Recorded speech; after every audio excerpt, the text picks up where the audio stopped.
About the pathogen spreading through Mother Base. You've seen everything we've got on the outbreak. What's your opinion? Textbook symptoms of vocal cord parasite infestation. And judging from this casualty list, it is the Kikongo strain, meaning a breed of parasite that triggers symptoms upon detecting pronunciation specific to Kikongo. So our Kikongo-speaking staff are at risk? Quite so. He's right. All the victims do speak Kikongo. So they can survive if they just use another language? There is no guarantee. You're only dealing with the Kikongo strain. Other language strains may be present.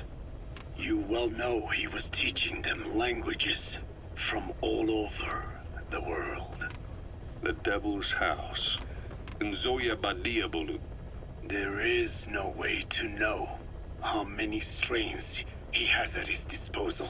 So how do we keep them from becoming symptomatic? You mentioned using microbes. Use this. A type of Wolbachia. Introduced to a sample of the parasite. Wolbachia? A parasitic bacteria that colonizes the parasites, turning male to female and preventing copulation. You must cultivate more. What have you done with the infected bodies? Cremated to stop the spread of infection, but we did keep a few for study. Good. Take this sample, grind it to a pulp, and introduce it to the larvae now nesting in the dead. The Wolbachia will multiply rapidly within those larvae. They're soldiers, not some petri dish. Conventional cultivation methods will take too long. Extract the Wolbachia from those larvae and vaccinate your men. Kikongo speakers first. This is the fastest, surest way. No one is to speak a word of Kikongo until the Wolbachia are safely inside them. I will instruct your medical staff in detail on site. You have the appropriate facilities. Yes, but do not worry. I made a pact with your bit de Holone on the honor of the Dene. I speak no lies. Keep an eye on him. Will do. Follow me. I'll take you to the medical team. Now, we must wait for the Wolbachia to multiply in the larvae. How is the disease transmitted? If it's carried by insects or rodents, then... There is no intermediate host. So... The vocal cord parasites lay their eggs in the larynx of the host. Most hatch and migrate to the lungs, but some are transported to the mouth through ciliary movement, mixing in with saliva. Saliva. Droplet transmission. Sneezing, coughing. Any food or water containing infected saliva. It would spread fast.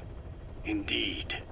And when the larvae migrate to the lungs, symptoms can resemble the early stages of a cold, making it easy to infect others. Meaning a simple conversation would be enough to pass it on.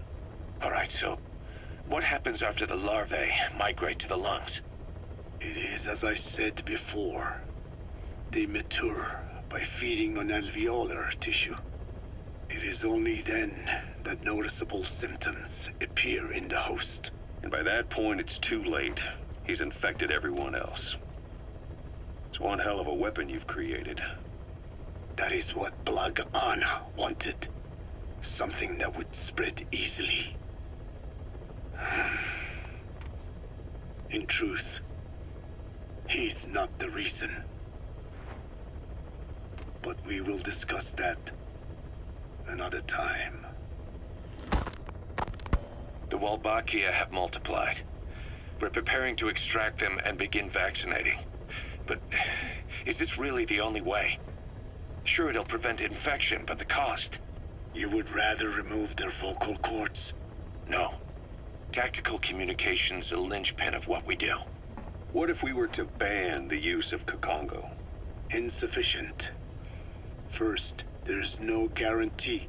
that only the Kikongo strain is here. Second, there is the matter of how the parasites lay their eggs. Before they can copulate, they must be exposed to the pronunciation of a specific language for a period of time, like a container filling with water. But the duration between when the container is full and when the copulation actually begins varies from case to case. In other words, even if the infected stop speaking as a countermeasure, it may already be too late. The only true solution is to prevent copulation through the Wolbachia, or by physically removing the affected tissue. Do any antiparasitics work? It sounds as though you have already tried. Yeah. We tried every one there is, and nothing. I have yet to find a medicine that can remove the parasites. At best, it temporarily covers their ears. Why is that? Because the parasites are companions to us. To remove them inevitably harms the host. Companions? More than you think. And this is why the human immune system cannot eliminate them.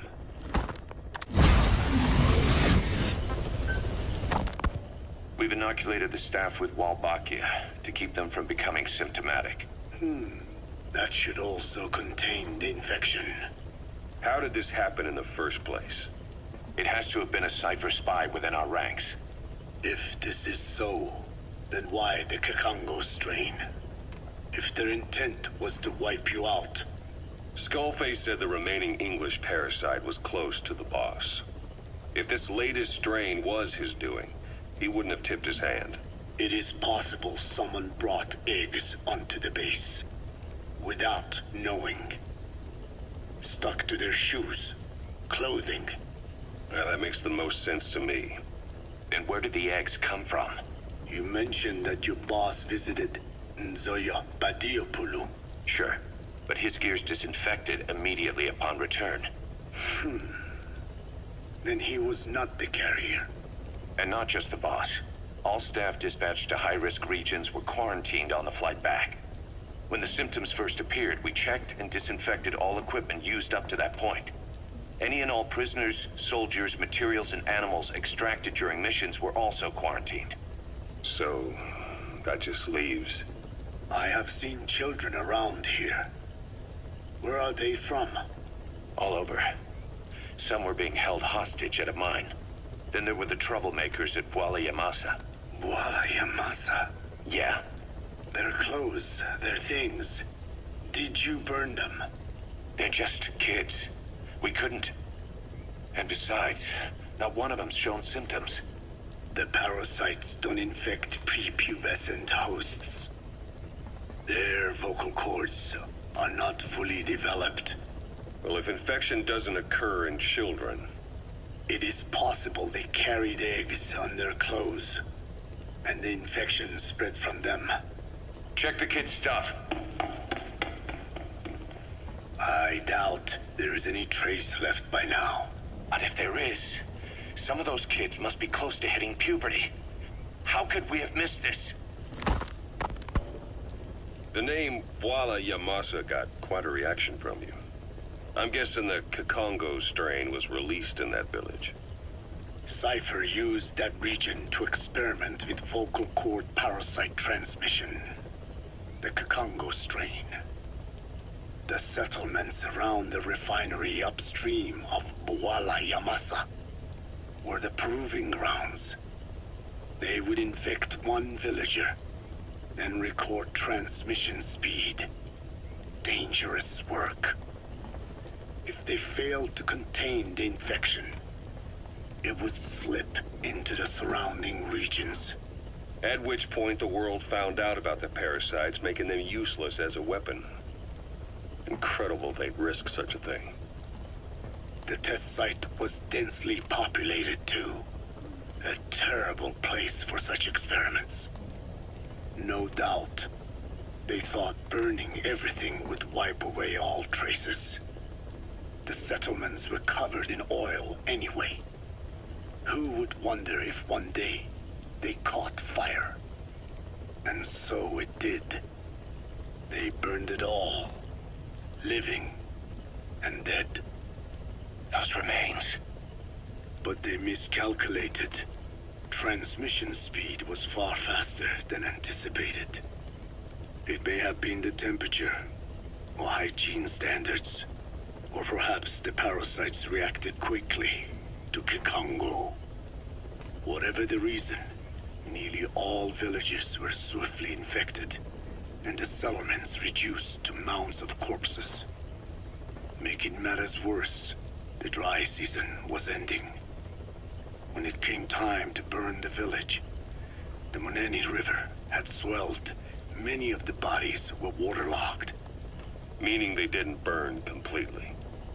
The corpses still contained viable eggs, and the larvae washed downstream.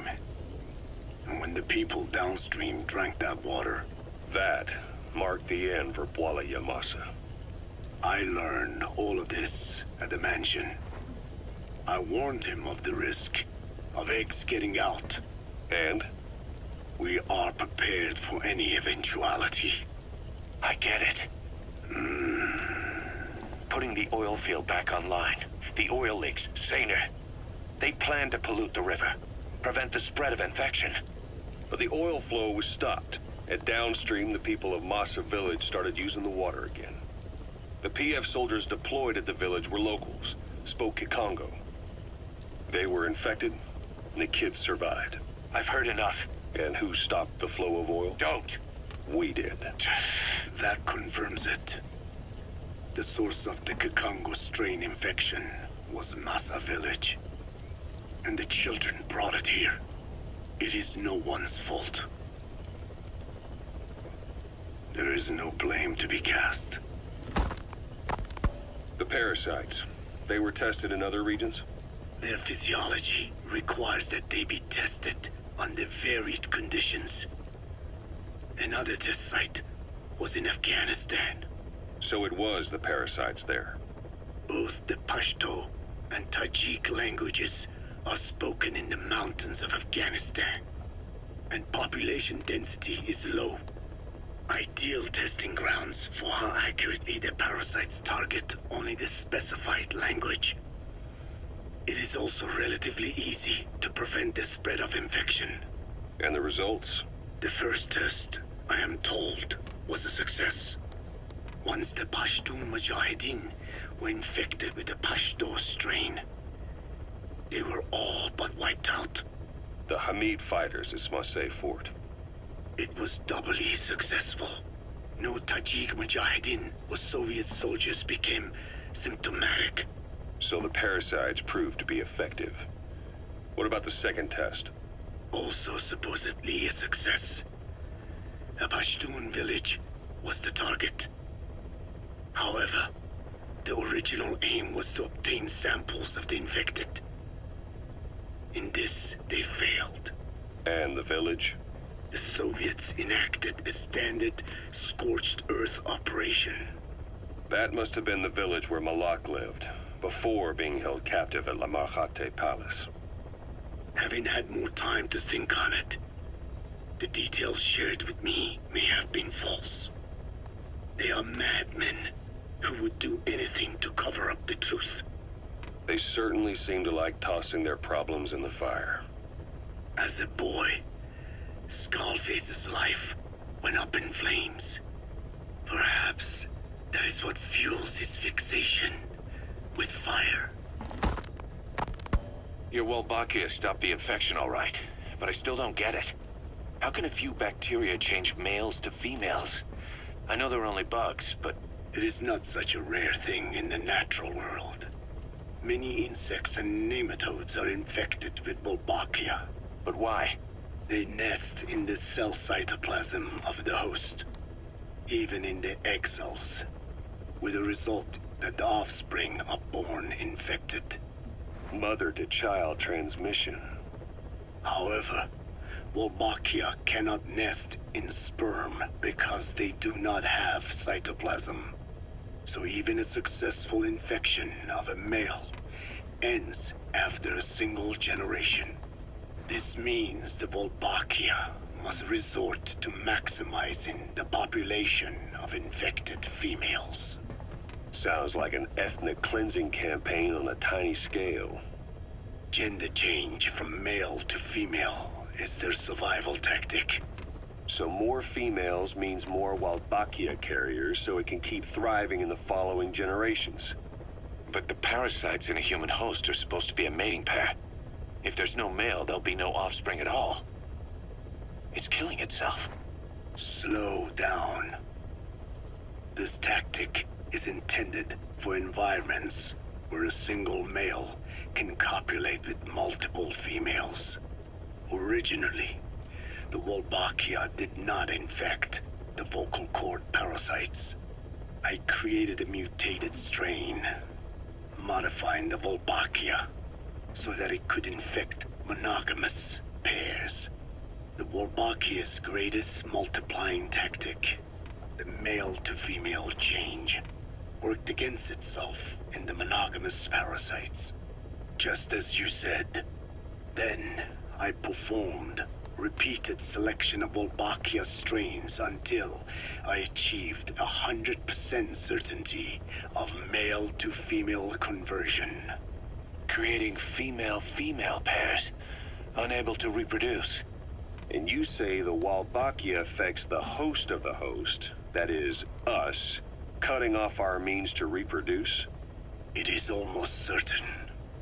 Of course, we will not turn female. After all, mammals possess no natural gender-changing function. But some Wolbachia strains can cause cytoplasmic incompatibility in the host. Is that some cell deformity? Put simply, it means the altered sperm of infected males kill the female's egg on contact. And that's happened to us? Yes. And yet, what occurs in humans is not just simple CI. To date, there are no cases of Wolbachia affecting humans. The fact that this strain causes this effect, is it the vocal cord parasite's affinity with humans? I do not know enough to say for sure. So the parasite warps the host. Reminds me of what Skullface said. It is the way of all organisms to create their own optimal environment. Just look at you and this base. Organisms that cannot do this are doomed to extinction. The difference with parasites is that their environment is another organism. That creates a connection between life and life. Parasitism, symbiosis, or death. In this way, the host too is challenged to adapt.